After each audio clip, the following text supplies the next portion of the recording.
మనసు పొరల్లో 7వ భాగం. రచన శారదా అశోక్ వర్ధన్ గారు.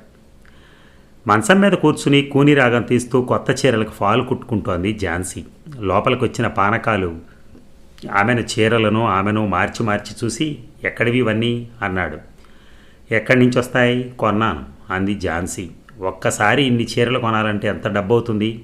సంసారమా ఇది సాని కొంప? అయినా రోజుకో కొత్త చీర కట్టుకోందే బ్యాంక్ వెళ్ళకూడదా అన్నాడు భర్త హోదాలో దబాయిస్తూ. ఝాన్సీ ఒకసారి అతని కేసు చూసి తలదించుకుని మళ్ళీ కుట్టుకుంటూ కూర్చుంది. ఏమిటా నిర్లక్ష్యం? ఏం చూసుకుని మింగడానికి మెతుకులేని కొంపలోంచి వచ్చావు? ఇక్కడ 4 మెతుకులు 3 పూట్ల వంటబట్టేసరికి పొగరెక్కి కళ్ళు నెత్తి మీదకి వచ్చాయి. దోంగ మోండ. చివరి మాట పూర్తి చేసేలాగే లోగానే శివమెక్కిందానిలాగా రోషంతో కరుపరిచింది ఝాన్సీ. మాటలు జాగ్రత్తగా రానియండి. నేను తినే 4 మెతుకులు నా సంపాదనలో తింటున్నాను. నాకు కావలసిన బట్టలు నా సంపాదనతోనే కొనుక్కుంటున్నాను. ఇందులో మీరు చేసింది ఏమి లేదు. ఎక్కువ మాట్లాడితే నేను పెట్టే తిండే మీరు తింటున్నారు. ఉద్యోగం సద్యోగం లేకుండా ఊరికే తిరుగుతూ అక్కడ ఇక్కడ గతుకుతూ బతికే బతుకు కాదు నాది. నాకు పొగరెక్కిన నగరెక్కిన నా ఆత్మస్థైర్యం వల్లే, నా ఆత్మగౌరవం వల్లే మరోసారి బూతు మాటలు తిట్లు నా ముందర గనక వాడారో నేను మిమ్మల్ని అనవలసి వస్తుంది. జాగ్రత్త అంది కోపంతో వణికిపోతూ. కుట్టడం ఆపి ఝాన్సీ, నిన్ను చంపినా పాపం లేదు. మగుడనే గౌరవం లేకుండా నీ ఇష్టం వచ్చినట్టు వాగుతున్నావు అంటూ పట్టలేని కోపంతో పీక పట్టుకున్నాడు. వదలండి అని అరుస్తూ పట్టు విడిపించుకున్న ఝాన్సీ చేతిలో కుడుతున్న చీరను వదిలేసి జింకలా దూకింది మంచం మీద నుంచి. పట్టలేని ఆవేశంతో రెచ్చిపోయిన ఆగ్రహంతో అతని కేసి కాళికాదేవిలా చూసింది. చూడండి, నేను తలుచుకుంటే నువ్వు ఉత్త కిరాతకుడు అని, శాడిస్టు అని నీ మీద కేసు పెట్టి నీకు విడాకులు ఇవ్వటమే కాదు, జన్మలో మరే ఆడపిల్ల నీ వైపు కన్నెత్తు చూడకుండా చేయగలను. నిన్ను ఒక తొత్తు కింద చూపించగలను. అలా జరిగిన నాడు నువ్వు బజార్లో పిచ్చి కుక్కలాగా తిరగాల్సి వస్తుంది. నీ మొహం చూసేవారు ఉండరు. ఆఖరిసారిగా చెప్తున్నాను, నా జోలికి రాకుండా నా మానాన్ని నన్ను బతకనిస్తే కనీసం లోక దృష్టిలో అయినా మనం భార్యాభర్తల్లో ఉండొచ్చు. లేదా నీ దారిని ఇది, నా దారిని అది.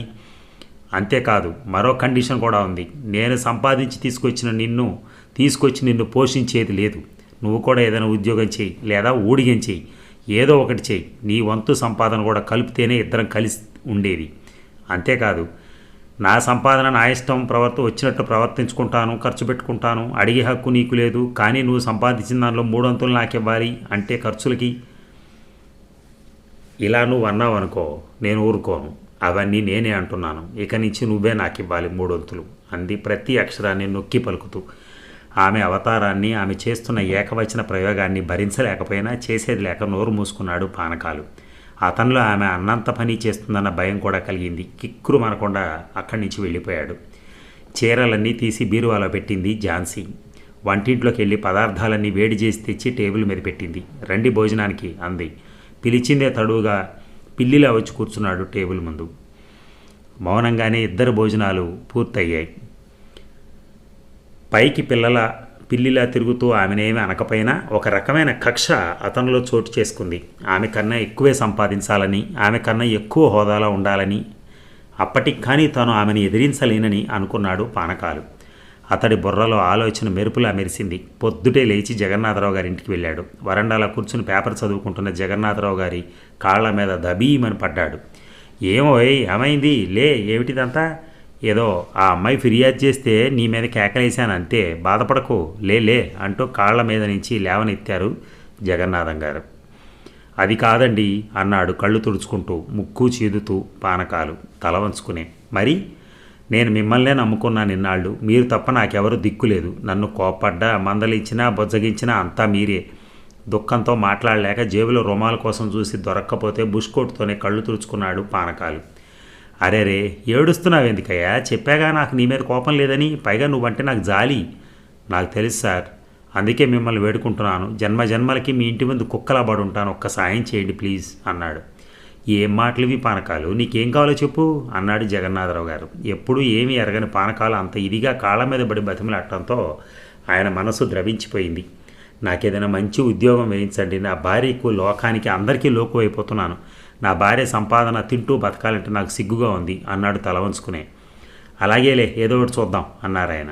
వీలైనంత త్వరలో చూడాలి సార్ అన్నాడు పానకాలు. డోంట్ వర్రీ చెప్పావు కదా అంటూ ఫోన్ వస్తే లోపలికి వెళ్ళిపోయాడు ఆయన.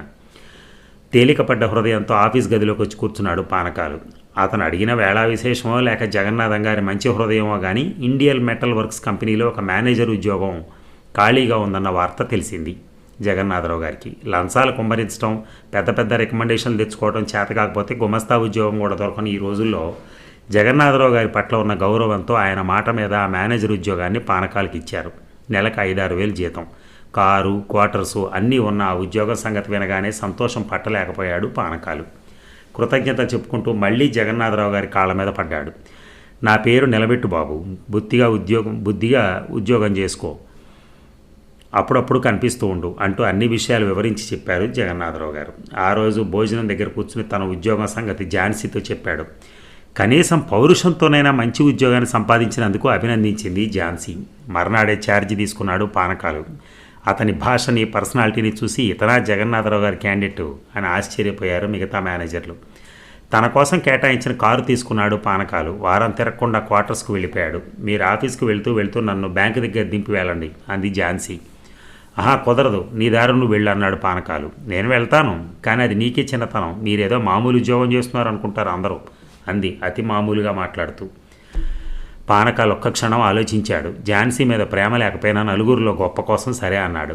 తన ఆఫీసులో దిగిపోయి కారును ఝాన్సీకి పంపాడు. ఝాన్సీ నవ్వుకుంది. నెల తిరగగానే జీతం తెచ్చి ఝాన్సీకి చూపించాడు. అతని చేతిలో ఒక 100 రూపాయలు ఉంచి తక్కినవి తీసి తన పర్సులో పెట్టుకుంది. అదేమిటి అంతా నువ్వే తీసేసుకున్నావు అరిచాడు పానకాలు. బియ్యం, పప్పులు, ఉప్పులు అవన్నీ ఎక్కడి నుంచి వస్తాయి? ఖర్చులు బోను, మిగిలింది మీకు ఇస్తాలేండి అంది నిర్దయగా.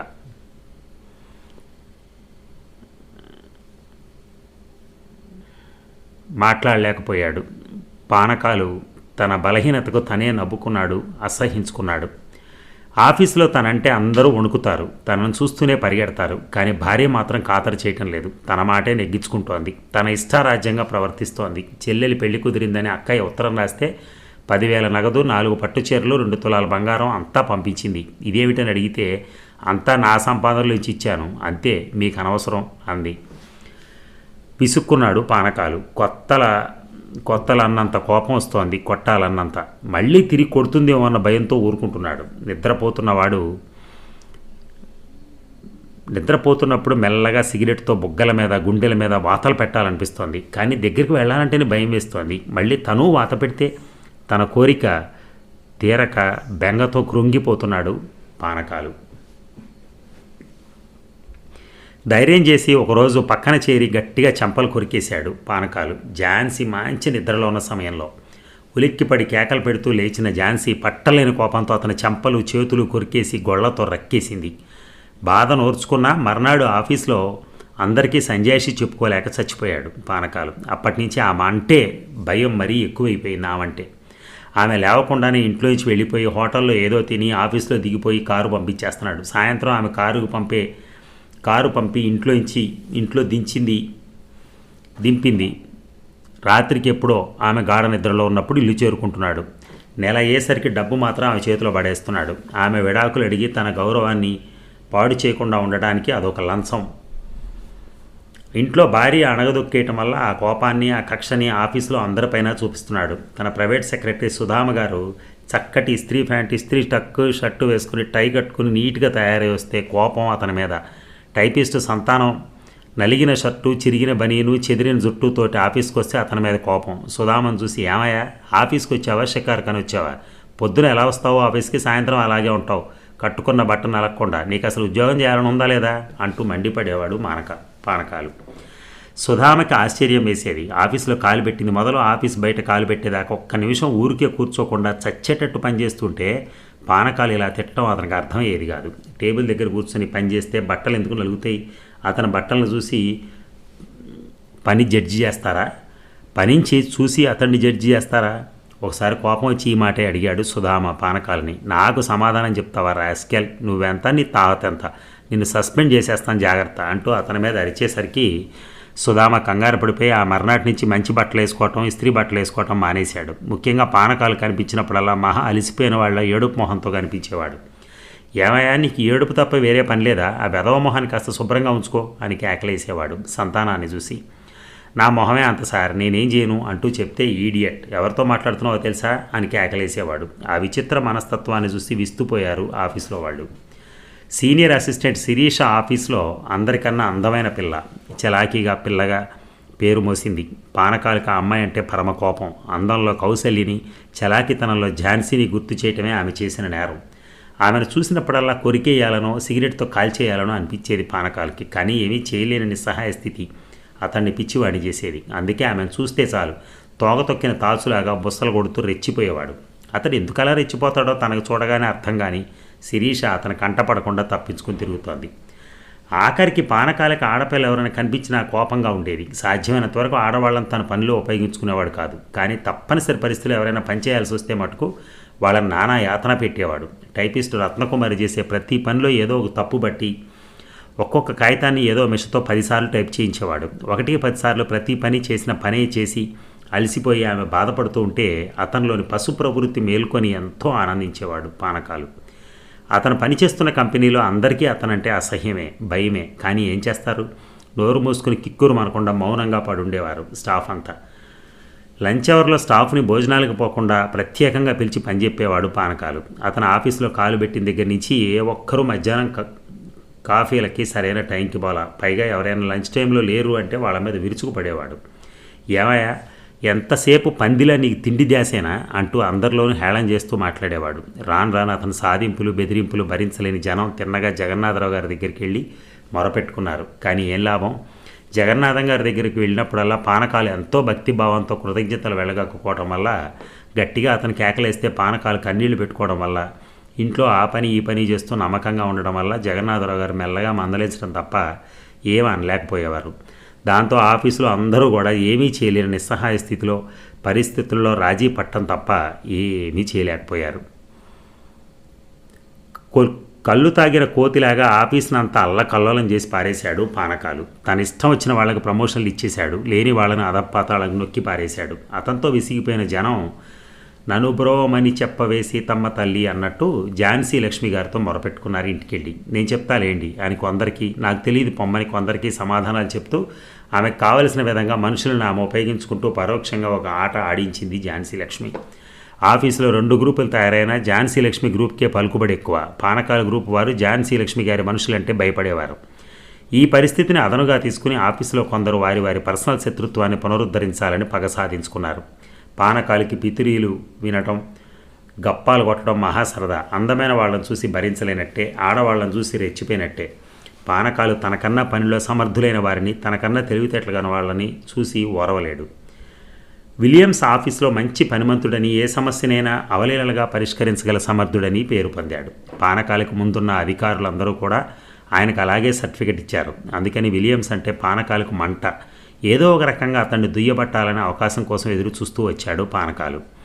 పానకాలు పైకి పిచ్చివాళ్లా కనపడినా ఒక రకమైన చురుకుదనం, పనికిరాని తెలివితేటలు ఉన్నాయని తెలుసుకున్న విలియమ్స్ పానకాలు తనను తిట్టే అవకాశం లేకుండా జాగ్రత్త పడుతూ వచ్చాడు. ఒకవేళ పానకాలు అనవసరంగా కోప్పడినా జీసస్ పేరు జపిస్తూ కోపాన్ని దిగమింగుకునేవాడు. కానీ ఒకరోజు పానకాలు పిలిచిన తర్వాత 5 నిమిషాలు ఆలస్యంగా వచ్చినందుకు కనీసం 500 తిట్లు తిట్టిన పానకాలను చూసి భరించలేకపోయాడు విలియమ్స్.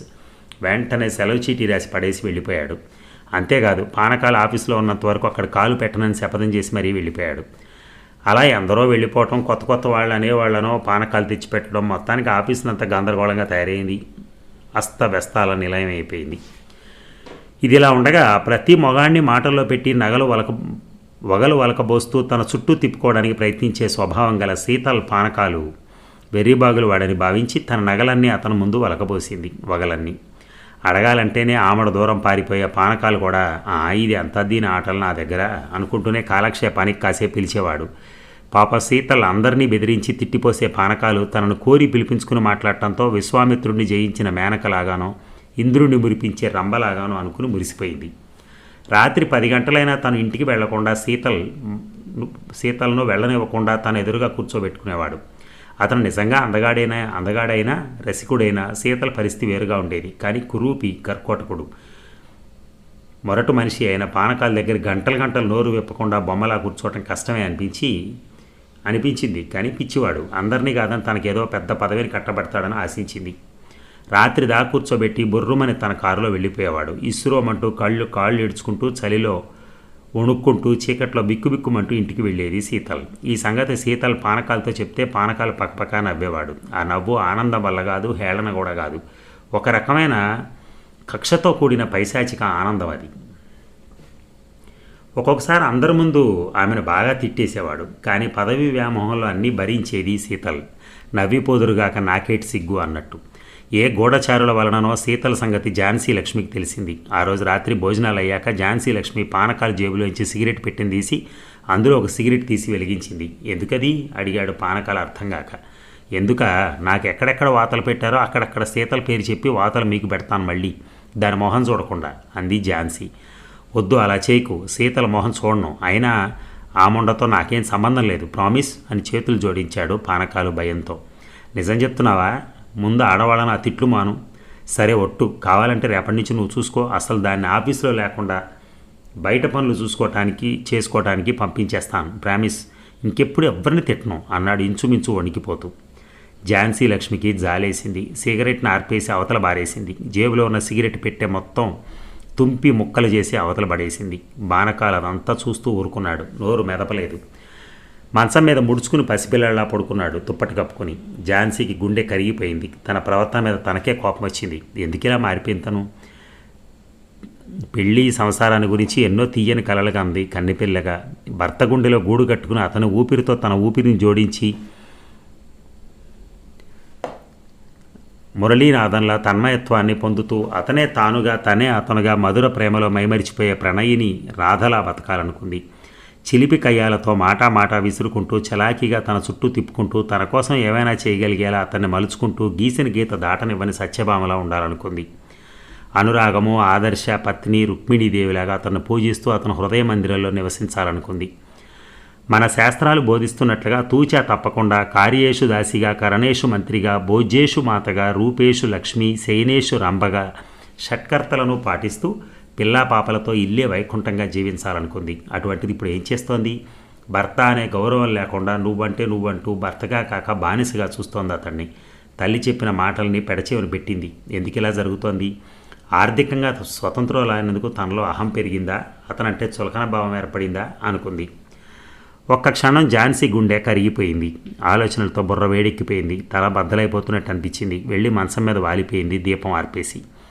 మనసు కుదుట పడలేదు. గుండెలో రగులుతున్న అల్లకల్లోలం తగ్గలేదు. నో, తను బాధపడక్కర్లా, తను చేసిన సరైన పనే. భార్యని మనిషిగా చూడలేని వ్యక్తిని, భార్యని హింసించే వ్యక్తిని తను ఎలా ప్రేమించగలుగుతుంది? ఎలా గౌరవించగలుగుతుంది? తనలా తిరగబడకపోతే ఈ పార్టీ తన కౌశలిలాగే తను కూడా బలైపోయేది ఇతని క్రూరత్వానికి. లేదా వంటింట్లో ఏడుచుకుంటూ పడుండేది దీనావస్థలో. ఇలా ఉద్యోగం చేయగలిగేదా?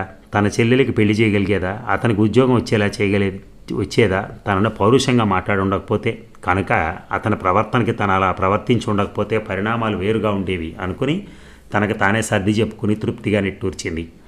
పక్కనే పడుకునున్న భర్త వైపు చూసింది. కాళ్ళు చేతులు ముడుచుకుని దుప్పటి కప్పుకుని పసిపిల్లాళ్ళ పడుకున్నాడు అతను. పాపం, తనను చూసి భయపడిపోతున్నాడు, అందుకే తన దగ్గరికి కూడా రావటం లేదు అనుకుంది. మెల్లగా అతని వైపు తిరిగింది. అతని చేతిని తన చేతిలోకి తీసుకుని తన గుండెల మీద ఉంచుకుంది. కానీ పానకాలు ఆమెకు దూరంగా జరిగిపోయాడు భయపడుతున్నట్లుగా. ఝాన్సీకి జాలి ముంచుకొచ్చింది. మనసు పానకాల గురించి ఆలోచించడం మొదలెట్టింది. అతడు తెలివి తక్కువ వాడు కాదు. అతనిలో అఖండమైన తెలివితేటలున్నాయి. కాలికేస్తే మెడకి, మెడకేస్తే కాలికి ఉచ్చులు బిగించే అంత తెలివితేటలు. ఆఫీసులో కూడా అతను చేస్తున్న ప్రతి పనిని అందరూ కాదంటున్నా తన తెలివితేటల వల్లే ఏదో విధంగా బుకాయిస్తూ గెలుచుకొస్తున్నాడు. అన్ని తెలివితేటలు గల మనిషి, అన్నీ తెలిసిన మనిషి మరి ఎందుకిలా వక్రంగా ఆలోచిస్తాడు? పనికిమాలిన వాటిపైన ఆలోచనలు వృధా చేస్తాడు. ఈ ప్రశ్నలకి ఎంత ఆలోచించినా సమాధానం దొరకలేదు ఝాన్సీ లక్ష్మికి. అంతేకాదు, ఆడవాళ్ళంటే అతనికి మహాకోపం. ఆ కోపం ఎందుకో అర్థం కాలే ఝాన్సీకి. తన జీవితంలో ఎదురుపడ్డ ప్రతి స్త్రీని అతను అవమానించాడు, అవహేళన చేశాడు. అవకాశం వస్తే వాళ్ళని హింసిస్తాడు కూడా. ఈ పశు ప్రవృత్తికి ఏమైనా కారణాలు ఏమైనా ఉన్నాయేమో ఎలా తెలుసుకోవటం? అతనికి ప్రపంచంలో ఎవరూ ఉన్నట్టు లేరు. అయితే అమ్మా నాన్న వాళ్ళు లేకపోయినా వాళ్ళ గురించి కొంచెమైనా తెలిసి ఉండాలిగా. అప్పుడప్పుడైనా అతని మాటల్లో వాళ్ళ ప్రస్తావన ఏదో విధంగా రావాలి కదా. దీన్ని బట్టి చూస్తే అతను అనాథ అయి ఉండొచ్చు. అతని తల్లిదండ్రులు ఎవరో కూడా అతను తెలియని స్థితిలో ఉండొచ్చు. ఏ అనాథ శరణాలయంలోనో వారాల అబ్బాయిగానో పెరిగి ఎందరి దయాదక్షిణ్యాల వలనో ఇంత వాడై ఉండొచ్చు. అందుకే అతనికి ఈ రకమైన మనస్తత్వం ఏర్పడిందేమో. ఏది ఏమైనా ఒకసారి ఎవరైనా డాక్టర్ని అడిగి చూస్తే ఈ ఆలోచన నచ్చింది ఝాన్సీకి.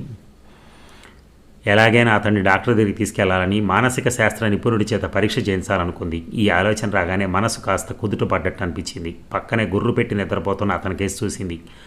ఆ నిమిషంలో అతడు భర్తలా అనిపించలేదు. అతడి మొహంలో క్రూరత్వం కనిపించలేదు. ఏమీ తెలియని అమాయకుడు, ఒక పసిపాప తన మంచం మీద పడుకున్న అనుభూతి కలిగింది. వెంటనే యవ్వనపు కోరికలు, వయసు పెట్టే గిలిగింతలు, కవ్వింతలు ఆమెలో మాయమైపోయాయి. ఆ స్థానంలో మాతృత్వంలోని మధురిమలు చోటు చేసుకున్నాయి. మమకారం వెల్లువలా పొంగుకొచ్చింది. మానవత్వం పురులు విప్పింది. చిందరవందరగా పడున్న దుప్పటిని తీసి అతనికి సరిగ్గా కప్పింది. వంకరగా ఉన్న తలగడలను సరిచేసింది. ఆ క్షణంలో అతని మీద విపరీతమైన జాలి పుట్టుకొచ్చింది. ఒక్కసారిగా ఆప్యాయంగా అతని కేసు చూసి అటువైపు తిరిగి కప్పుకుని పడుకుంది. తుఫాను వెలిసిన తర్వాత కలిగే ప్రశాంతతలా ఉంది మనస్సు. నిర్దిష్టమైన భావాలతో నిద్రలోకి జారుకుంది ఝాన్సీ. పక్షుల కిలకిలలు, కోడికోతలు వినపడుతుంటే కళ్ళు మగతతో మూసుకున్నాయి ఝాన్సీకి. బద్దలయ్యే అంత తలపోటుతో తెల్లవారుజాము వరకు కంటి మీద కునుకు రాలేదు ఝాన్సీకి. కళ్ళు తెరిచి చూసేసరికి మంచం మీద భర్త కనిపించలేదు. గబగబా లేచి వెళ్ళి గదులన్నీ చూసింది. ఎక్కడా లేదు. అంటే అప్పటికే అతడు వెళ్ళిపోయాడన్నమాట. వంటింట్లోకి వెళ్ళి కాఫీ కలుపుకొని తాగినట్టున్నాడు. ఎక్కడి గిన్నెలు అక్కడ ఈగలు వాలుతున్నాయి. బాత్రూంలో స్నానం చేసి విడిచి వచ్చిన తడిలుంగి బాత్రూమ్ అంతా ఆక్రమించుకుని చచ్చినట్టు అవన్నీ శుభ్రం చేసుకుంది. రాత్రి ఘర్షణ జరిగినప్పుడు ఇలా తెల్లవారకుండానే పానకాలు ఇంటి నుంచి వెళ్ళిపోవటం ఆమెకు అలవాటే కాబట్టి తన పనిలో తాను నిమగ్నమైపోయింది. ఆ రోజు బ్యాంకుకి లీవ్ పెట్టింది ఝాన్సీ. పానకాలు వెళ్ళిపోగానే తను బయలుదేరి హంసిని ఇంటికి వెళ్ళింది. హంసిని భర్త అభియాన్ అప్పటికింకా ఇంట్లోనే ఉన్నాడు. ఝాన్సీని చూడగానే హలో ఝాన్సీ రావే అంటూ ఎంతో ఆప్యాయంగా లోపలికి ఆహ్వానించింది హంసిని. ఏమిటిలా వచ్చావు, బ్యాంకుకు వెళ్ళలేదా అని అడిగింది. లేదే, నీతోటి మీ వారితోటి పనుండి వచ్చాను, ఇవాళ లీవ్ పెట్టాను. ఏమైందే, ఉద్యోగం బాగాలేదా, లేకపోతే ఎవరేమైనా అన్నారా ఆదుర్దాగా అడిగింది. అదేమీ లేదే, మా వారి విషయం మాట్లాడాలి. అతన్ని చూస్తూ ఉంటే ఎవరికైనా సైకియాట్రిస్ట్ను కన్సల్ట్ చేస్తే బాగుందేమో అనిపిస్తోంది. అతనిలో ఆ క్రూరత్వానికి, ఆ విచిత్ర ప్రవర్తనకి ఏదైనా బలమైన కారణాలు ఉండుండొచ్చు అంటూ రాత్రి జరిగిన సంఘటన, అంతకుముందు జరిగిన సంఘటనలు అన్నీ వివరంగా చెప్పింది ఝాన్సీ. మై గాడ్, అటువంటి మనిషితో ఎలా ఉంటున్నావే బాబు అంది హంసిని ఝాన్సీ మీద జాలిపడుతూ. హంసి, పదే పదే అలా అని ఆమెను బాధపెట్టకు. సమస్యకి పరిష్కారం చూడాలి, కానీ సమస్యను చూసి బెదిరిపోయి కూర్చోవటం మంచి పద్ధతి కాదు. ఈ విషయంలో ఝాన్సీ లక్ష్మి గారి ప్రవర్తనను, ఆమె నిర్ణయాన్ని అభినందిస్తున్నాను అన్నాడు అభిమాన్. థ్యాంక్స్ అండి అనే అభిమాన్ వైపు చూసి ఝాన్సీ కాసేపు ఆలోచించి ఏదో స్ఫురించిన వాళ్ళ, నాకు తెలిసిన ఒక సైకియాట్రిస్ట్ డాక్టర్ ఉన్నాడు, అతని దగ్గరికి వెళ్ళి మాట్లాడండి, చాలా గొప్ప డాక్టరు, పేరు చంద్రమౌళి అన్నాడు అభిమాన్. మీరొచ్చి పరిచయం చేస్తే బాగుంటుందేమో. సారీ ఫర్ ద ట్రబుల్, ఏమనుకోవద్దు అంది. నీ తలకాయ్, మనలో మనకి సారీ ఏంటి అని ఝాన్సీని మందరించి, వెళ్ళండి, వీలైతే వాళ్ళు మీరు లీవ్ పెట్టి దాన్ని తీసుకెళ్ళండి అంది హంసిని ఇంచుమించు ఆజ్ఞాపిస్తున్నట్టుగా భర్త వైపు చూస్తూ. నువ్వు రా, అతనికి ఇప్పుడే ఫోన్ చేసి అపాయింట్మెంట్ ఫిక్స్ చేస్తాను, దానికి మళ్ళీ కుదరదు, అర్జెంట్ అని చెప్పి వాటికి ఫిక్స్ చేసేయండి అంది హంసిని. అభిమాన్ లేచి ఫోన్ దగ్గరికి వెళ్ళాడు. లక్కీగా డాక్టర్ గారు దొరికారు. అభిమాన్ మాటలు విని అర్జెంట్ కేసు కింద ఈరోజు సాయంత్రం 4ంటికి టైం ఇచ్చారు. డాక్టర్ గారు మిగతా అపాయింట్మెంట్స్ అన్ని క్యాన్సిల్ చేసి ఆఫీస్కి వెళ్ళి పని చూసుకుని 3ంటికల్లా వచ్చేస్తానని చెప్పి వెళ్ళిపోయాడు అభిమాన్. నేను సగం రోజు పనిచేసి రావాల్సింది అంది ఝాన్సీ. పోనీలేవే, సరదాగా కలిసి భోంచేసి కబుర్లు చెప్పుకుంటూ ఈ రోజంతా స్పెండ్ చేద్దాం. 3ంటికి ఆయన వచ్చేసరికి మనం రెడీగా ఉంటే వెంటనే బయలుదేరచ్చు అంది హంసిని అత్తగారు కూడా అలాగే అన్నారు. వాళ్ళ మాటలతోటి, ఆప్యాయతతోటి ఎంతో ఆనందాన్ని, ఆహ్లాదాన్ని పొందుతున్న ఝాన్సీ సరేనంటూ ఉండిపోయింది. మనిషికి మనసు విప్పి మాట్లాడుకునే తోడు కన్నా కావాల్సిందే ఉంది. స్నేహితురాళ్ళిద్దరూ చిన్ననాటి కబుర్లు చెప్పుకుని నవ్వుకుంటూ సరదాగా కాలక్షేపం చేశారు. గంటలు నిమిషాల్లో దొరికిపోయాయి. సరిగ్గా 3ంటికల్లా అభిమాన్ ఆఫీస్ నుంచి వచ్చేశాడు. ముగ్గురు కలిసి డాక్టర్ దగ్గరికి బయలుదేరారు. అభిమాన్ని చూస్తూనే చిరునవ్వుతో కరచాలనం చేశారు డాక్టర్ చంద్రమౌళి. అభిమాన్ హంసిని క్లోజ్ ఫ్రెండ్గా పరిచయం చేశాడు. జరిగిందంతా పోసగుచ్చినట్టుగా చెప్పింది ఝాన్సీ లక్ష్మి. అమ్మ, ఈ సైకలాజికల్ ట్రీట్మెంట్లో పేషెంట్తో కలిసి మాట్లాడాలి. అలా కలుసుకోవడానికి అతను ఇష్టపడతాడా? పేషెంట్కి డాక్టర్కి మధ్య మంచి ర్యాపోర్ట్ ఉండాలి. ఒక రకంగా అవగాహన అనొచ్చు. దానివల్ల పేషెంట్కి డాక్టర్ మీద నమ్మకం ఏర్పడుతుంది. ఆ తర్వాత అబ్రియాక్షన్ ద్వారా అతను ఫ్రీగా మాట్లాడేటట్టు, మనసు పొరల్లో దాగి ఉన్న నిజాలను వెల్లడి చేసేటట్టు చేయొచ్చు. దీనివల్ల అతను ఎందుకు అలా ప్రవర్తిస్తున్నాడు, దానికి ఏమైనా కారణాలు ఉన్నాయా, ఉంటే అవి ఏ రకమైనవి, ఆ సంఘటనలు తెలుస్తాయి అన్నారు చంద్రమౌళి గారు. అంటే డాక్టర్ గారు ఈ ట్రీట్మెంట్లో పేషెంట్ డాక్టర్ గారితో అన్ని విషయాలు తనే చెప్తాడా అండి అని అడిగింది ఝాన్సీ. అవును, అతి రహస్యంగా తన గుండెల్లో దాచుకున్న నిప్పు లాంటి రహస్యాలను కూడా వెల్లడి చేస్తారు. పేషెంట్కి డాక్టర్కి మధ్యన మంచి ర్యాపోర్ట్ కలిగాక పెంటతాల్ సోడియం అనే ఇంజెక్షన్ ఇస్తాం. అది ఇంట్రానీనన్ ఇంజెక్షన్, అంటే తిన్నగా నరాల్లోకి ఇస్తారు. ఈ ఇంజెక్షన్ ఇస్తున్నప్పుడు డాక్టర్ పేషెంట్ను మాటల్లో పెట్టి అతను రిలాక్స్ అవుతూ మాట్లాడేలా చేస్తారు. సాధారణంగా 1, 2 అవి లెక్క పెట్టుకుంటూ మాట్లాడేస్తూ పోతే దాదాపు 27, 28, 29, 30 అని లెక్క పెట్టేలోగా అతను పూర్తిగా స్పృహ కోల్పోడు. కానీ మత్తులో తేలుతున్నట్టుగా హాయిగా ఫీల్ అవుతూ ఏ సంకోచం లేకుండా అన్ని విషయాలు చెప్తాడు. ముందుగానే కొంత బ్యాక్గ్రౌండ్ డాక్టర్కి ర్యాపోర్ట్ వల్ల పెరుగుతుంది. కాబట్టి మధ్య మధ్య డాక్టర్ కొన్ని ప్రశ్నలు వేస్తూ సమాధానాలు రాబట్టుకోవచ్చు అన్నారు చంద్రమౌళి గారు. మరి ఈ భాగం ఇవాళతో ముగిద్దాం. మళ్ళీ ఇంకొక గంటలో కలుద్దాం. Thank you.